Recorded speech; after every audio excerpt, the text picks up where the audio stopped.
You're listening to 17 Carat K-Pop. For more about this show and my other show Enthusiasts, plus to get the latest interviews, K-pop news, album reviews, and so much more, subscribe to the show's free newsletter at 17caratkpop.substack.com. Enjoy the show!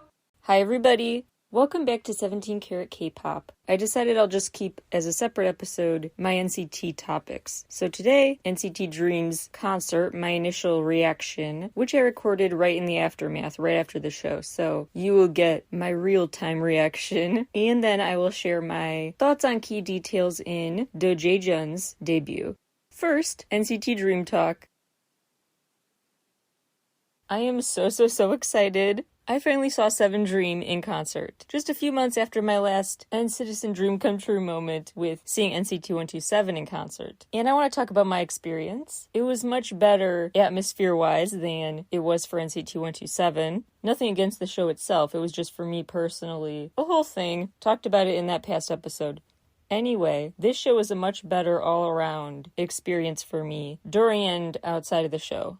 My ultimate NCT Dream review can be best summarized as just happy. Like, their show is so happy.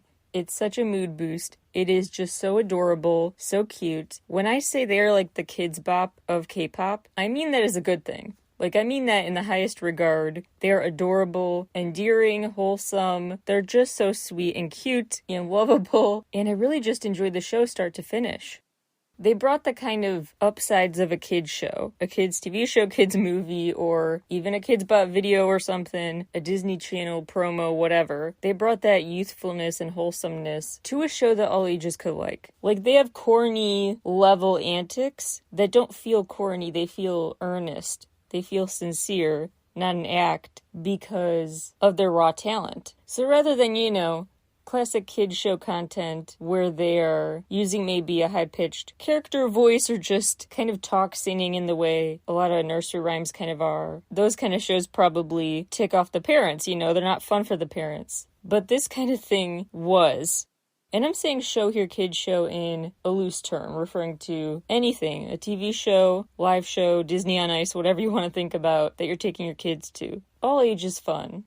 This show had that appeal only better, because it had something for the adults too, because of the talent. The talent was not just what little kids would find talented, but objectively really good talent. Adult level talent, years worth of practice with a youthful sensibility.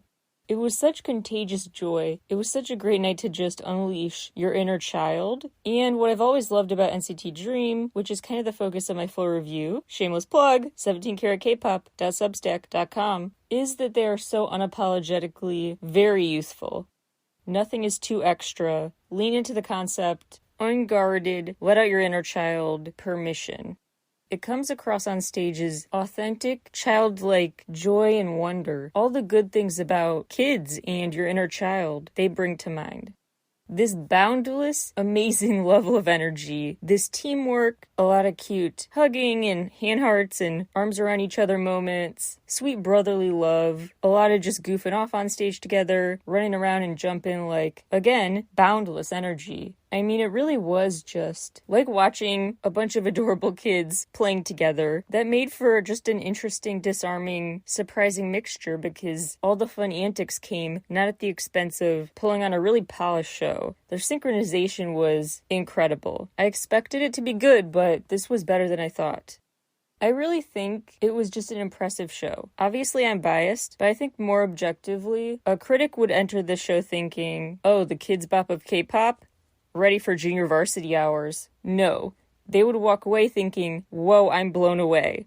It did have the cutesiness I thought it would, but not at the expense of tons of real talent. So it was just so fun, yet also still professional.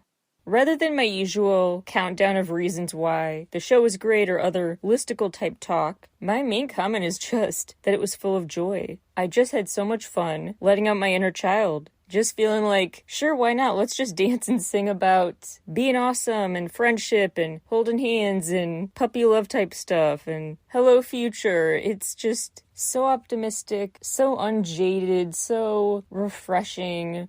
Also, shameless plug again, check out the Substack review because you'll also see at the end of the article embedded my YouTube highlight reel from the show. So more cute moments. They were all just so freaking cute. So you can check those out there. To be fair, I do want to point out some lowlights because that's just what I do. Just give you a full picture of the show. The lowlights honestly really are, objectively and subjectively, I don't see many. This was a really impressive show with nonstop energy. It was quite a bit over 2.5 hours, I believe. Yet it felt like it went by super fast. They paced it so well, though. It never went down to a lower level, moodier song for more than 1 or 2 songs in a row. The speed, overflowing charisma, the spectacle, the top-tier dancing, the settings, the props, whatever, the variety of ways they showed that they really have this natural synergy with each other, like even with kind of mirroring each other, like in Quiet Down, when they kind of just mimicked each other's moves from different parts of these glass boxes. So even when they kind of shifted gravity, they found ways to stay in sync. Really impressive. The ments, the pacing, the fact they didn't really stop much to talk between songs was great. I like the nonstop performances. Didn't feel like any filler chatter. I love that they didn't sacrifice connecting with the audience to do so, though. They proved you can still have special, intimate, eye contact moments with the crowd without stopping to chatter. Just during songs, they would get up to the front of the stage and interact with the crowd then. So the show just kept it up, kept moving. The ending, another highlight because it was very cute and unexpected how they ended up singing 3 songs, then they went backstage, came back out for candy. I love when artists do this with accessories that were exactly what they were in the music video. So they brought that to life with a North Pole type Christmas outro. And they left one by one, which I just thought was a unique twist because sometimes it's kind of a meandering encore where an artist is, you don't know how long they'll just kind of be there. Not talking about 17's encores. Those are spectacularly endless. But, you know, there are some encores where it's like, I would kind of like a little heads up, a little idea how long they're still going to be on stage. They made sure you knew when the show was over because it was when the last member did their solo goodbye. And they each did a really cute sign-off too. Again, bringing to mind like a kid's show. They each did a fun pose or made a goofy comment, hugged a plushie. Love when Jimin took a carrot plushie of a literal carrot. He said that was Chicago, and then he kissed it and hugged it, which was super cute. Another highlight was this crowd. The energy was there. People brought a lot of funny signs. Lots of signs about streaming Golden Hour, Mark's new single. Lots of jokes about eggs and other comments that you totally were confused by if you didn't know about Mark's single. The crowd also gave them the toy store's worth of stuffed animals, which again added to the sense of just beautiful, unapologetic embracing of their inner children, picking up the plushies during the encore, hugging them while singing. So much. I'm probably even forgetting more highlights that I'll think of later. Oh, also the fact they had the names of songs on the screen as the show progressed. I just thought that was nice because if you were like a critic assigned to review this show and did not know the group at all, you just stayed in the loop. You knew what each song was. It's just nice for newer fans who are just tagging along with a friend or family member. If they suddenly become a fan of the artist, they can go back and know what songs to check out on their own time. And it's just a nice way to make the show feel even more welcoming, fun for the whole family. Because whether a hardcore fan like me or super casual, you felt like you weren't out of the loop. I mean, I guess with some of the inside jokes on people's signs, yes. But I'm saying the efforts put into the Dream show itself made it as welcome to all types of fans to enjoy as possible. You didn't feel like you were ignorant and didn't know what you were talking about because you didn't remember a song title or something. I don't know, I just appreciated that. It also helped kind of keep pace because they did lots of interesting medleys / half songs, halves of songs mashed together to fit in more in the set list than I thought they would, which I thought was great. But it also would be confusing if they were going to go back to and finish part of a song or if they had just moved on. So again, having the titles on the screen helped keep pace and was appreciated. So the show was just fast-paced, full of fun, impressive, delightful, so good. The only main downsides, honestly, like objectively and subjectively, what was not impressive was a minimal amount of stuff. One is still, I think, the pre-show needs some work. This crowd was just kind of relatively quiet, and they played a couple NCT Dream songs on loop in a couple of the videos, but that was it. Like, it was not like 17's wonderful pre-show where they have a chronological music video countdown. So as the music videos in their queue get more and more recent, they know how to really excel at building that suspense, that anticipation. The enthusiasm was not consistently ginned up in that way with the 5 songs they played for this group and only sporadically as we waited. So pre-show needs some work. I also didn't care for more of the dramatic posing VCRs, the interlude videos. Some of them were just kind of serious and moody, and I was hoping to see more of the first VCR, which is the can't miss one, the funny skit. Just, I guess, because I've been to so many K-pop shows, what I've learned to appreciate way more are the funny skits. I want the comedy, the dramatic posing I can get from any comeback, not even just in person, but there's something about watching the funny sketches with a live audience that is different and special, so I wish more groups would do that. I mean, I still think about the group Winners VCR. That sketch was really good. So anyway, NCT Dream had a fun sketch for the first break time. Long story short, raw numbers, misconnections kind of a thing, bad advice. It was a very, very funny team effort to woo a date, and it went terribly wrong, but it was just a super cute love guru services premise. It was basically the matchmaking service role they play in the glitch mode video, just in a more comical direction. So I like the video tie-in and the fact it was something very different and new too. Honestly, not many other downsides come to mind.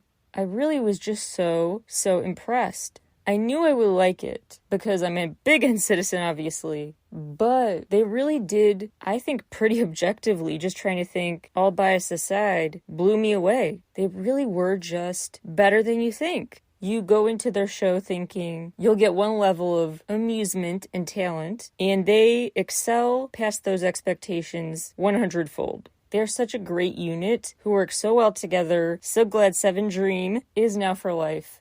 Those are my full thoughts. Maybe kind of just an excited gushing rambling session. If you want my more cohesive thoughts, I articulated them probably better in that Substack review. Plus you can just see for yourself some of the best parts of the show in that highlight reel, 17caratkpop.substack.com.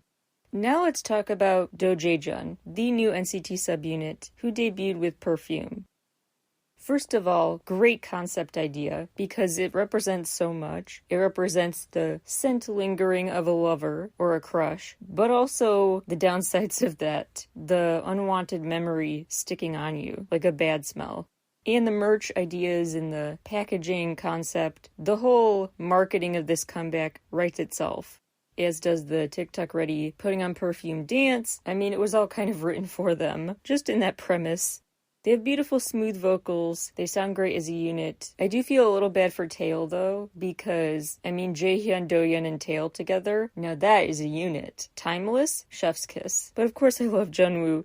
I also like that they release short films to really help set the mood. This high-teen romance concept, very K-drama-esque, full of dramatic, swoon-worthy stares as well. Jaehyun's outfits are another highlight for me. Like the purple sweater, his winter outfit as he goes to the airport. I mean, he's just serving looks. So style-wise, vocal-wise, concept-wise, love all of it.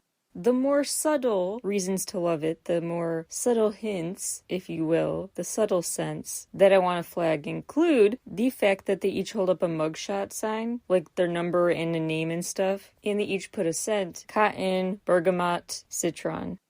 And they each have a number, their jail number basically, is their birth date. But even cooler, the meaning hidden in the flyers Jungwoo puts up in the Perfume video. That say, fragrance, welcome to Proust House, presumably a reference to Marcel Proust, a French author who wrote In Search of Lost Time.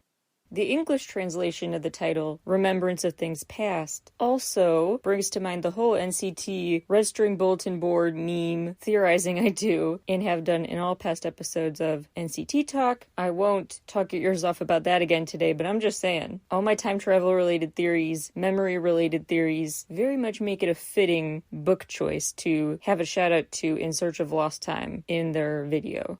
Fun fact, Kiss was originally called Lips, and then Kiss Kiss, then just Kiss. Kiss Kiss is cute, I would have kept that. Lips I'm glad they didn't go with because they already have a song called Lips, a Japanese song from 127. I don't like when the different subunits use the same word, like Boom by NCT Dream in 127. Not a fan of when they do that. Lastly, I want to share my favorite lyrics from the album Perfume.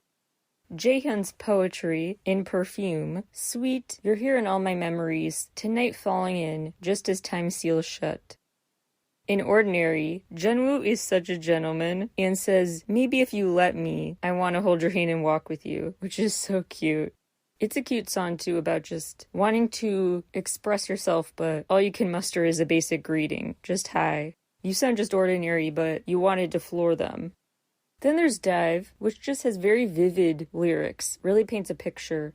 Color me with that transparent light, like this overwhelming feeling. Swell up, erase the world that didn't know you. Everything is far away. There's no point anymore. Talking about feeling deep in the ocean. Very poetic. So overall, a beautiful release that I'm quite happy with. My favorite songs are probably Strawberry Sundae and Perfume. But feel free to share your thoughts with me, as well as any other hidden video details I missed. That's all for me today. Thank you all for tuning in. Stay in NCT, and I'll talk to you all again very soon. Bye, everybody.